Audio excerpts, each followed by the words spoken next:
My name is Pavel Minaev. I'm a developer on the Python tools for Visual Studio team at Microsoft. And today I'd like to talk to you about the challenges in debugging Python and C and C++ and other native code side by side, and what can we do and what did we do to make this experience much better. So first of all, let me briefly recap how you actually get in this situation in the first place. So why would you want to do this sort of thing? Well, there are two main scenarios that we have identified. The first one is you have your Python code, and you're writing extension modules that you're calling from your Python code. The modules written in C, C++, sometimes more exotic stuff like Fortran. And the main reason why people do it is to improve perf.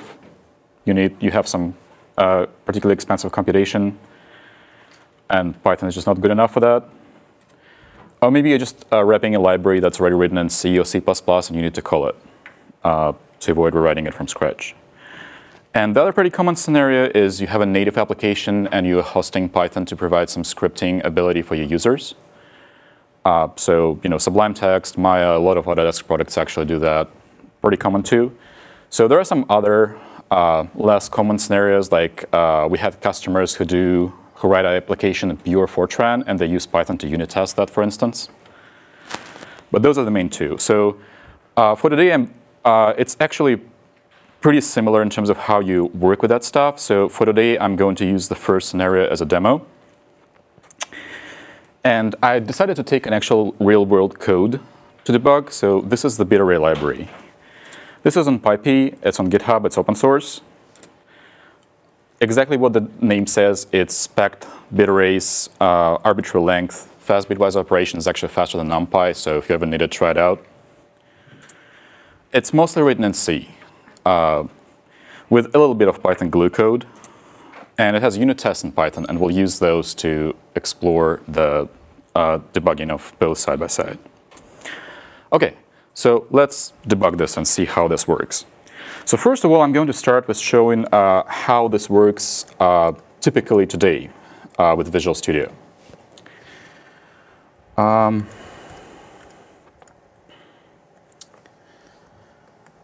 Second. OK.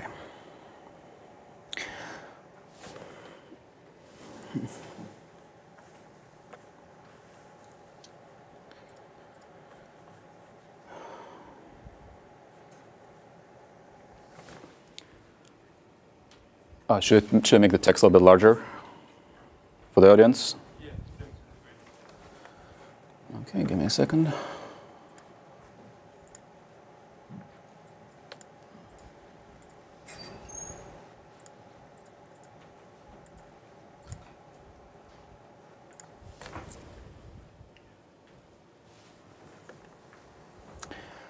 OK, so here we have our unit tests. And I'm going to show that I have a project in Visual Studio for this particular library. So I have my Python project. I have my C++ project for the native code.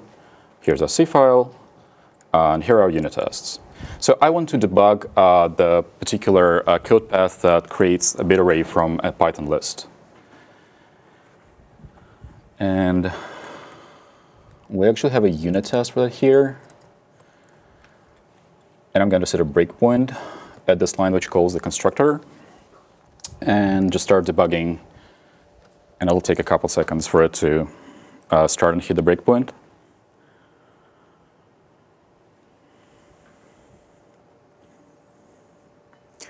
So here we are. So far, so good. We're in Python. We can see the call stack. We can see our locals. Now, if I wanted to debug this function call, I can't just step into it because it's all C code. If I were to do it, the IDE would just step over. So what I'm going to do is I'm going to take another instance of Visual Studio. And I need to make this bigger as well. And set a breakpoint here. And I need to know in advance where I'm going to end up when I make this call. So luckily for us, I've already investigated this. I know that we are going to end in bit array new. So I'm just set a breakpoint here. And I'll go back to the other one, and I'll do a step over. Oh, sorry.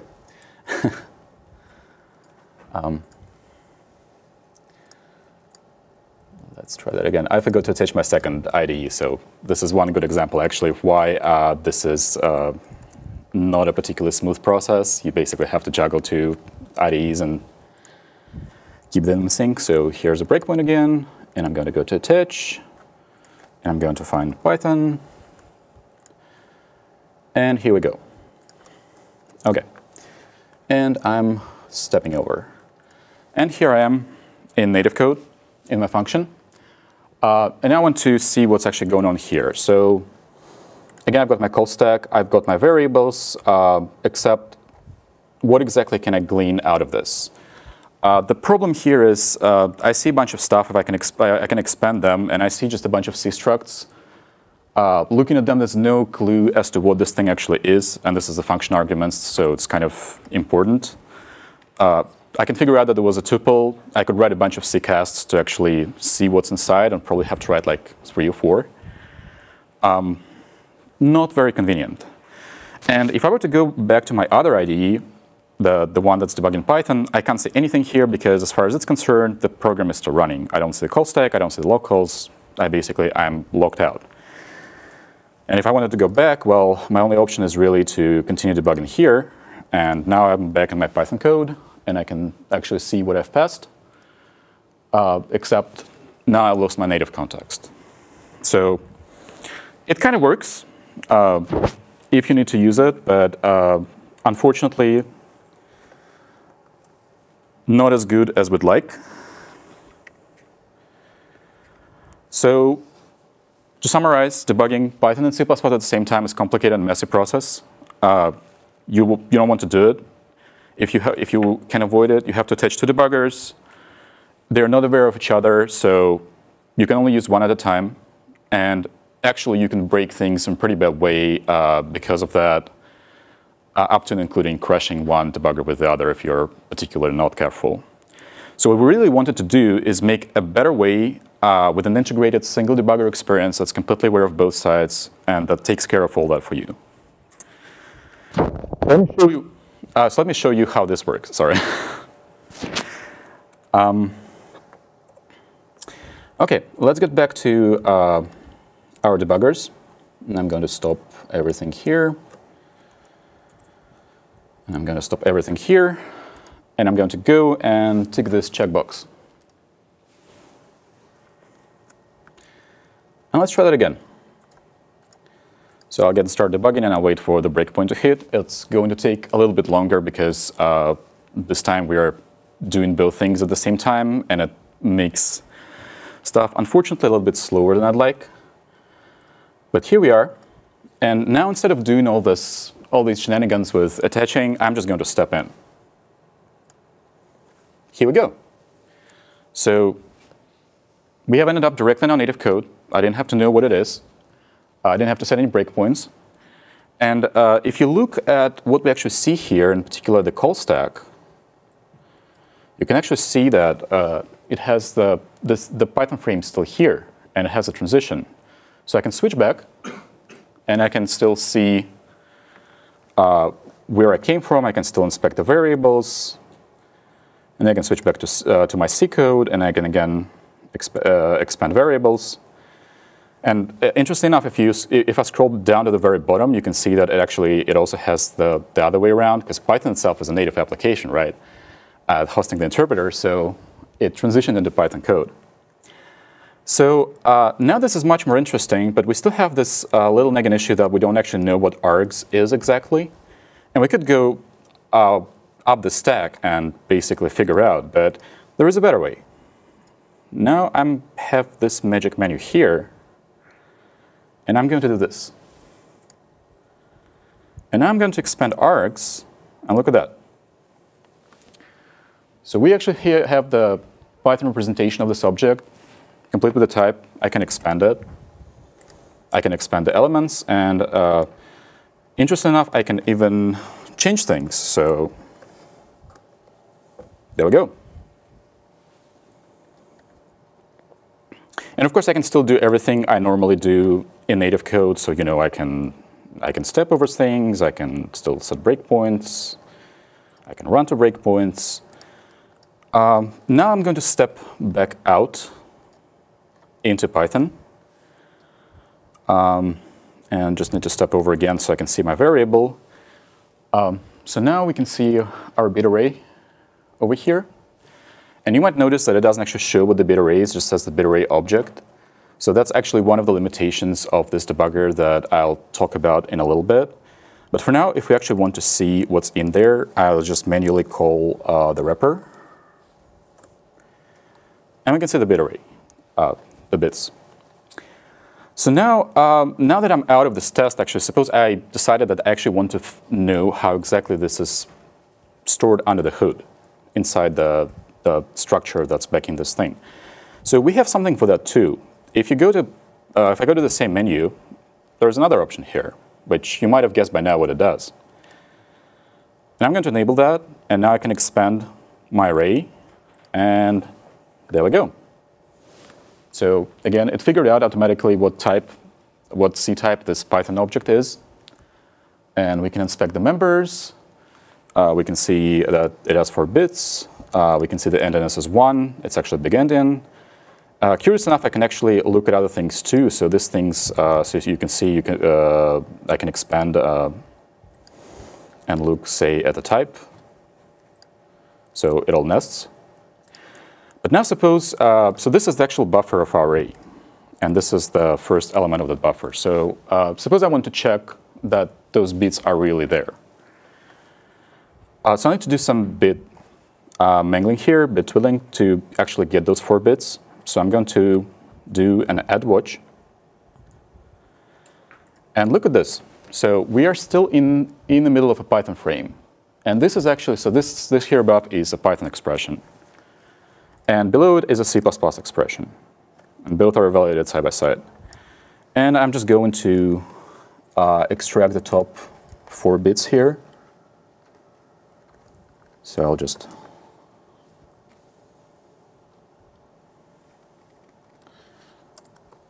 do the bitwise end. And I'll do shift. And it's 10, which is exactly 1010 in bitwise operations. Awesome. So now that we've seen this stuff, another interesting question is what happens to exceptions in this model. So for this, let me actually try another test. So just above this one, we can see unit test. The test that an exception has been raised if inappropriate values are passed. So I'm going to stop this and set a breakpoint here. And this is the one we want to run.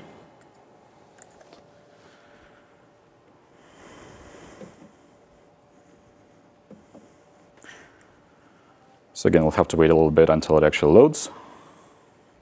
And proof of this thing is something that we're working on. It's unfortunately not as good as we'd like, but we certainly are improving it in future releases. So far so good. And I'm just going to go to exception settings and tell it to break on all Python exceptions. And we'll just run this thing and see what happens. OK, so I've got my exception. It says, it gives me the type, the Python type of the exception. It gives me the error message text. But most importantly, if you look at what's behind it, it actually stops in native code. So it stopped at the exact line that called the set error API, set string in this case. So we are physically in the local stack. We can inspect local variables. Basically, we have the full context of why exactly that exception happened in native code before it leaks to Python code, where we lose all that context.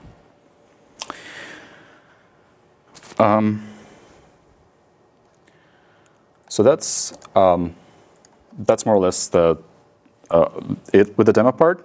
If we have a little bit of time left, I'll show something else interesting.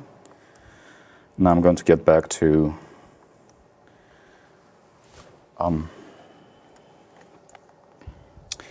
few more things that I like to discuss.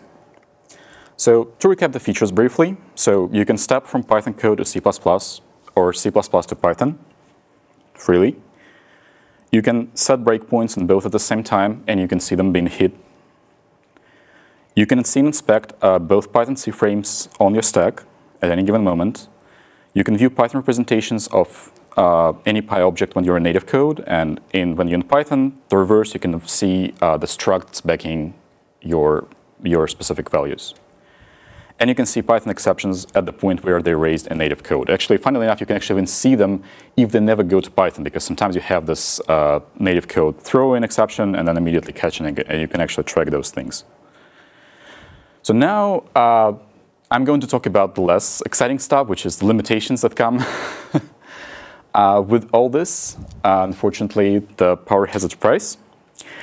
So the problem here is that because we have native debugger alongside Python debugger, native debugger limits what the Python debugger can do. And specifically, this means that the Python debugger can't just run Python code inside the process. It doesn't actually know if it's safe to do so.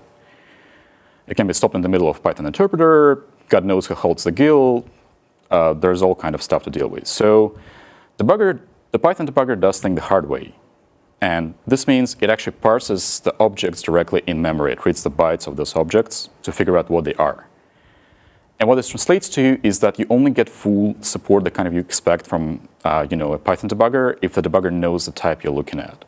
And this is something that we've actually already seen in practice when we've looked at the bit array, and it just showed, it's an object of type bit array, because it didn't know what bit array actually is. All it can tell is this is its type.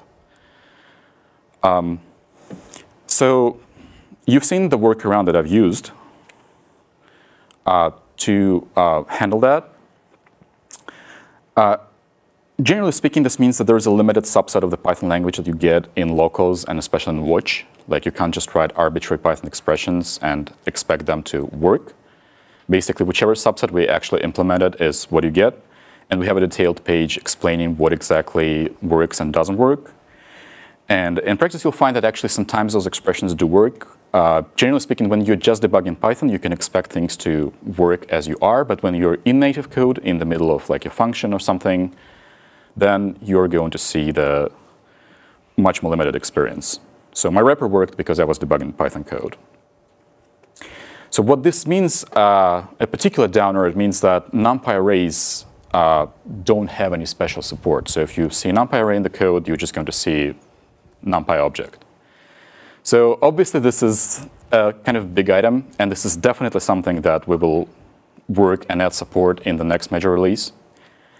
And while I'm at this point, I would actually like to, for everyone who's interested in this thing, we would very much like you guys to give us your feedback on what things you think we should prioritize support for.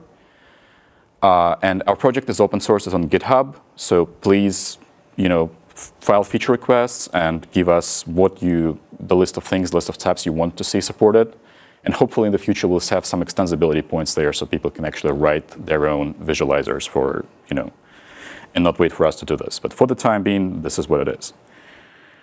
And in addition to those things, there's also some special requirements for this debugging mode, which might not be the same that you're used to with regular Python debuggers. So first of all, let me get this out of the way so as not to dwell on it. So this is unfortunately, for now at least, Windows only. Sorry about that. It's not because we really want you to use Windows so much. It's really because for this thing to work well, it needs a native debugger that's cooperative, that knows that other debuggers exist, and that provides us with the means to actually work together with it. And Visual Studio actually has this thing built from it, baked from it from the ground up. And unfortunately, we are not aware of anything similar on Linux or OS X, so the effort required to implement this there is much higher. But definitely, if this is to change, absolutely would love to do this for Linux in the future. So speaking of Python versions, because of what I told earlier, parsing objects in memory, that kind of stuff, you might expect that there are some limitations there. You would be right. So first of all, on the versions, so this only supports CPython. So if you're using something more exotic, like if it's PyPy, it's not supported, sorry. Maybe eventually. And in terms of versions, all versions 2.7 and all versions starting with 3.3 and above are supported. And we actually try to do to be more flexible about this stuff. So as you know, there's many minor versions of Python. There are things like debug builds. You might want to build your own. So what we do actually is we use debug symbols for the Python binaries to dynamically compute the object layouts at runtime. So this gives us much more flexibility. And this means that all the things that I've listed actually work. Like if you go and build your own custom Python, it will be supported. And even if you tweak compiler flags, you change alignment, you change structure packing, it will still work. But that means that you do need symbols to debug. So where do you get that stuff? So if we're talking about stock Python, if you're just using the, you go to Python.org and download that thing, you can download the symbols from there as well. They actually publish all the thing on the release pages for every release. And we have doc page explaining where to go, how to get it, how to unpack, how to register it properly. And actually, if you're using 3.5, which is awesome, by the way, there is some work that Microsoft specifically has contributed to the new Windows installer for Python 3.5 that makes it much simpler, because if you do a custom install, you have an option for it to do it all for you. So it'll automatically just tick a checkbox and you get everything set up for you right away. If you're using a custom distro, things get more complicated, because some distros do publish their symbols. Some distros actually use the stock Python symbols. So those just work. And I was using WinPython during the demo, and it just works. Others, unfortunately, do not do this. And if they do not do this, then we do not support them. So we hope that, given the utility of this thing, and especially if it, as it gets more popular, that there would be more encouragement for distribution maintainers to actually do this thing and to publish symbols. And some of them have already started doing so. And you can really help us here if you go, you go and try your favorite distro, and if it doesn't work, then please file a bug on them and ask them to do this thing, because it's really easy for them. There's no reason not to do this, and it will enable this scenario for you and for all the other users. So looks like we'll have a little bit more time. So I'm going to do a quick demo of something related, and some of you might already be wondering about that. So let me open these different projects, and yeah, this is exactly what it looks like. So I'm just going to start that.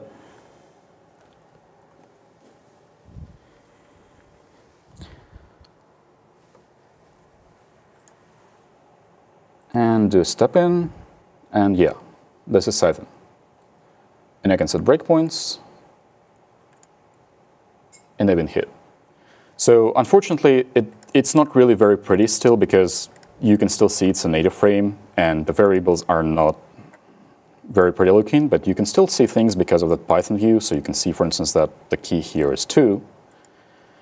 And this is definitely another area which we would very much like to improve supporting in the future. And give you proper Python stepping, give you code completion, IntelliSense for all that stuff. And hopefully in the next major release, we'll have something along those lines. So that's everything that I wanted to show for today.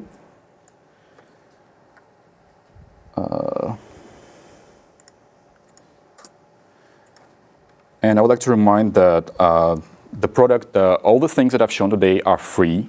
So Visual Studio Community Edition, this works with Community Edition. It also works with Express. So go ahead, download it, play with it. Python tools for Visual Studio, free, open source, free software on GitHub. We take pull requests. Would be awesome if we get some. And now I'd be happy to answer any of your questions.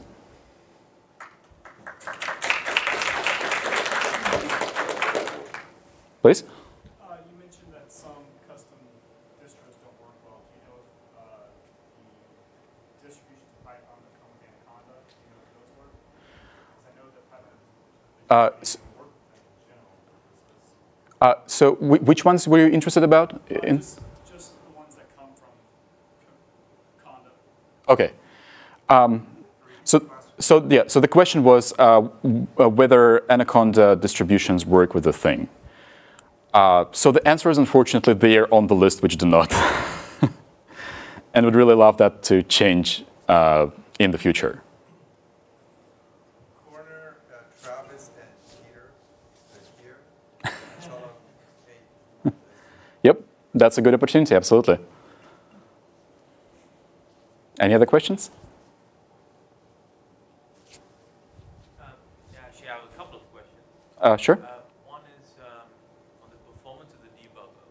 When I enable mixed mode debugging, the overhead over not having it enabled, startup overhead is about 5 minutes, and the application runs at about 5% of the speed.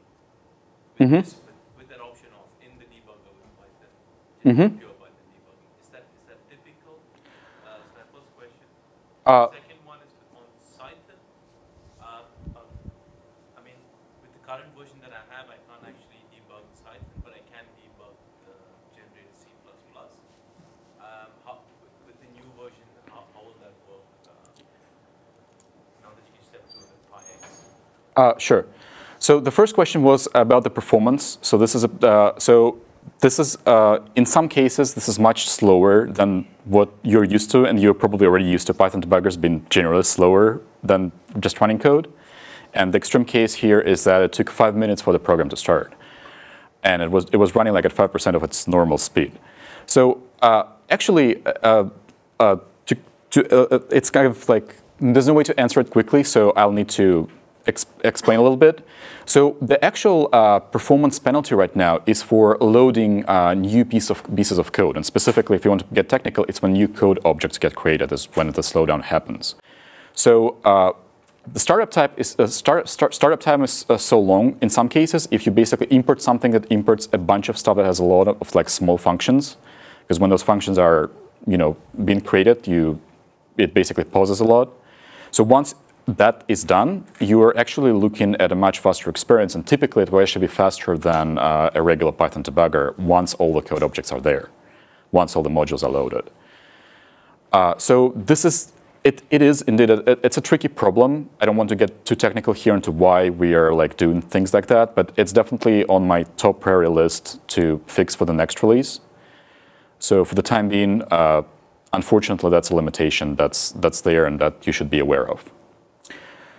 And the second question was, how do you actually made it so that you can debug Python in the PyX file instead of just looking at the C code? So actually, there's no special support in either of those tools whatsoever for Python. It's all just native debugger doing its thing. But the trick here is that Python itself has a command line option when you run it to, I think it's called line numbers or line directives or something like that. And when you use that, it outputs line directives in the generated C code, and the native debugger actually is aware of those things, and it will show you it will automatically basically bring up the PyX file instead of bringing up the C or C++ file.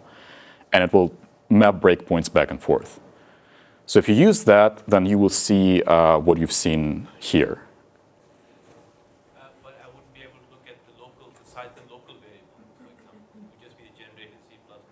Oh, so the other question was, so you wouldn't be able to look at the local variables? So actually, that was not quite true, because the local variables still show from the generated C code. So you see exactly what the C frame is. And so you see all those temporary things that are there. Did I answer your question? Anyone else? Yep, please. Do you have any special support for Boost Python? There's no special support for Boost insofar as it's still native code. You would still be able to step into it. You would have to step through Boost itself before it calls your code. And there is something in Visual Studio in the new debugger where you can basically mark a header as the code that shouldn't be debugged, and then it automatically steps through it.